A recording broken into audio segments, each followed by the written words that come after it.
Hi friends, welcome back to my channel. This is Shirisha. ఈరోజు మీకు పువ్వొత్తులు అలాగే 365 ఒత్తులు ఈజీగా ఎలా చేసుకోవచ్చో చూపిస్తాను.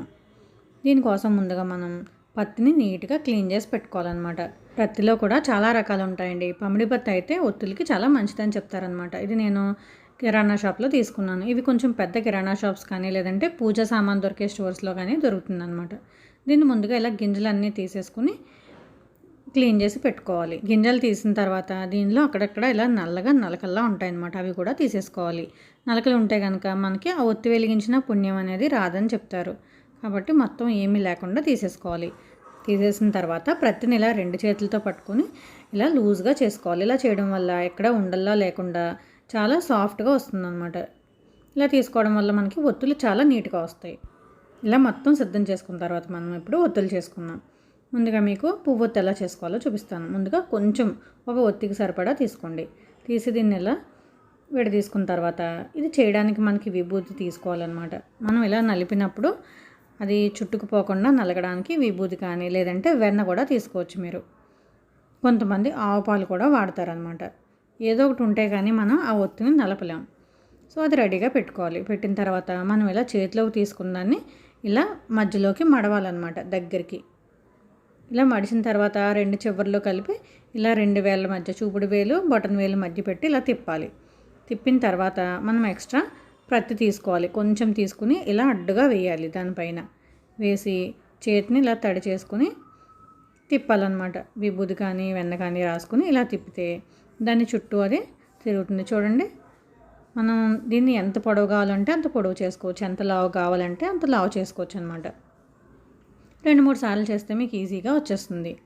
సో ఇలా చేసుకుంటే కరెక్ట్ షేప్లో వస్తాయన్నమాట. ఈ పువ్వులు అనేవి మనం కార్తీక మాసంలో నీటిలో వదలడానికి కానీ అరటిరొప్పల్లో వెలిగించుకోవడానికి ఆవు నేతిలో నానబెట్టుకొని ఉంచుకుంటే చాలా బాగుంటాయి అన్నమాట. ఇలాగే ఇంకొకటి చేసి చూపిస్తాను చూడండి. ఇంత కష్టపడి చేసుకోవడం ఎందుకు, అన్నీ రెడీమేడ్గా షాప్స్లో దొరుకుతున్నాయి కదా అని మీరు అనుకోవచ్చు. మీకు వీలు లేకపోతే బయట తీసుకోవచ్చు. కానీ మనకి టైం ఉండి ఖాళీగా ఉన్నప్పుడు ఒక అరగంట కేటాయించుకుంటే మనం బోల్డ్ ఒత్తులు చేసుకోవచ్చు అనమాట. మనం ఒత్తి చేసినందుకు కూడా ఫలితం వస్తుందండి. మనం కార్తీక పురాణంలో చూస్తూ ఉంటాం కదా, ఒత్తి వెలిగించినందుకు ఎలా ఫలితం వస్తుందో అలాగే ఒత్తి చేసినందుకు కూడా ఫలితం వస్తుందన్నమాట. కాబట్టి మన చేతులతో తీసి చేసుకుంటే అదొక తృప్తి అనమాట మనకి. అలాగే ఏదైనా పని నేర్చుకోవడంలో తప్పు లేదని నా అభిప్రాయం అండి. ఏదైనా మనకి ఇది చెయ్యడం వచ్చు అంటే ఆ సాటిస్ఫాక్షన్ అనేది వేరు. మనకి ఎప్పుడైనా అవసరం పడవచ్చు. ఒక పని నేర్చుకుంటే దాన్ని మనం ఎప్పుడైనా ఉపయోగించుకోవచ్చు. ఇప్పుడు మనం 365 ఒత్తి ఎలా చేయాలో చూద్దాం. దీనికి కూడా ఇలా ప్రతి నీట్గా క్లీన్ చేసి పెట్టుకోవాలి. పెట్టిన తర్వాత మనం ఎడం చేత్తో దీన్ని గట్టిగా పట్టుకోవాలన్నమాట. పట్టుకుని ఇలా కుడి చేత్తో కొంచెం పట్టుకుని ఇలా లాగాలి. లాగిన వెంటనే మనం 2 వేళ్ళ మధ్యలో దాన్ని ఇలా తిప్పాలన్నమాట. తిప్పితే అది మనకి దారంలా వస్తుంది. తర్వాత మనం మళ్ళీ కొత్తగా లాగాం కదా కిందకి, దాన్ని కూడా అలా తిప్పుకోవాలన్నమాట. అలా కొంచెం కొంచెం లాగుతూ తిప్పుతూ ఉంటే అది దారంలా వస్తుంది. అది మీరు కొంచెం ప్రాక్టీస్ చేస్తే చాలా ఈజీగా వచ్చేస్తుంది. చిన్నప్పుడైతే మా నాన్నమ్మ వాళ్ళు ఒత్తులు చేస్తుంటే మేమైతే దారం తీస్తాం అని చెప్పి వాళ్ళు వెంటపడేవాళ్ళం అనమాట. అదేదో సరదాగా ఫన్నీ టాస్క్లా ఉండేదన్నమాట.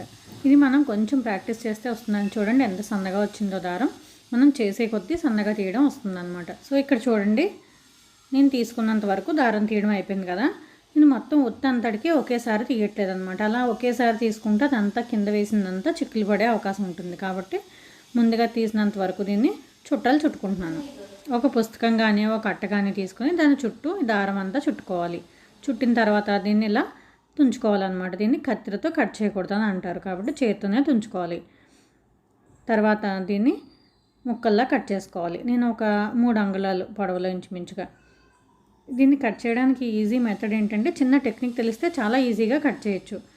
ఇలా కొంచెం దూరంగా పట్టుకుని జస్ట్ ఇలా లూజ్ చేసినట్టుగా చేస్తే తెగిపోతుంది అనమాట. అది మనం దగ్గరకు పట్టుకుని తుంచితే ఎంతసేపు తెంపినా మనకు అది ముక్కలు అవ్వదు.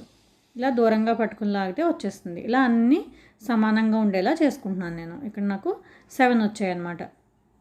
నేను ఇక్కడ 12 పేటలు చుట్టాను కాబట్టి మళ్ళీ దారం చుట్టుకున్నాను నేను. ఇది ఒక 15 పేటల వరకు చుట్టాను. దీన్ని కూడా 7 ముక్కల్లా తుంచాను. మీరు ఎలా చుట్టుకున్నా ఎలా తుంచుకున్నా కానీ మొత్తం అన్నీ కలిపి 185 వరకు వచ్చేలా చూసుకోండి. మొత్తం ఈ దారాలన్నీ కౌంట్ చేస్తే 185 వరకు వస్తాయి. వాటిని మళ్ళీ మనం ఇలా మధ్యలోకి మడత పెడతాం కాబట్టి డబుల్ అవుతాయి అన్నమాట. నేను ఇక్కడ ఈ కట్ చేసిన వాటిని ఒక 3, 3, 4, 4 కలిపి ఇలా మడత పెడుతున్నాను. మనం ఒత్తి చేసినప్పుడు ఎలా మడత పెట్టామో అలా మడత పెడుతున్నాం. ఇక్కడ మొత్తం 5 వచ్చాయి నాకు. ఇప్పుడు ఈ 5 కలిపి ఇలా దగ్గరికి పెట్టుకుంటున్నాను అనమాట. పెట్టిన తర్వాత వీటిని టైట్గా పట్టుకుని ఒక దారం కానీ లేదంటే ఒక ఒత్తు, రెడీమేడ్ ఒత్తులు ఉంటాయి కదా మనకి దారంతో చేసినవి, అవి కానీ పెట్టి ఇలా టైట్గా కట్టేసుకోవాలి. నేను ఇక్కడ ఒత్తు తీసుకున్నాను. దాంతో మనం ఇలా టైట్గా కట్టేసుకుంటే మనకి అది అసలు ఊడదనమాట. ఇంకా ఇలా మనం 2 ముళ్ళు వేసేసుకున్న తర్వాత మనకి చివరు ఉంది కదా దానిపైన ఇలా ప్రతి వేసుకునే దాన్ని నలుపుకోవాలన్నమాట. మనం ఇందాక ఒత్తులు నలిపినప్పుడు ఎలా చేసామో అదే విధంగా చేసుకోవాలన్నమాట. లైట్గా ప్రతి వేసుకుంటూ దాన్ని ఇలా తిప్పుకోవాలి. ఇలా చేసుకోవడం వల్ల మనకి బేస్ అనేది, అడుగు అనేది చక్కగా నిలబడుతుంది. అలాగే చివర ఒత్తు వెలిగించుకోవడానికి కూడా బాగుంటుంది అనమాట. సో మీరు కూడా ట్రై చేసి చూడండి. మనం ఎక్కువగా కార్తీక పౌర్ణమికి అది వెలిగించుకుంటాం కదా. సో ఇలా చేసుకోండి. వీడియో నచ్చితే లైక్ చేయండి, ఫ్రెండ్స్ అండ్ ఫ్యామిలీ మెంబర్స్కి షేర్ చేయండి. మరిన్ని వీడియోల కోసం keep watching my channel. Bye friends.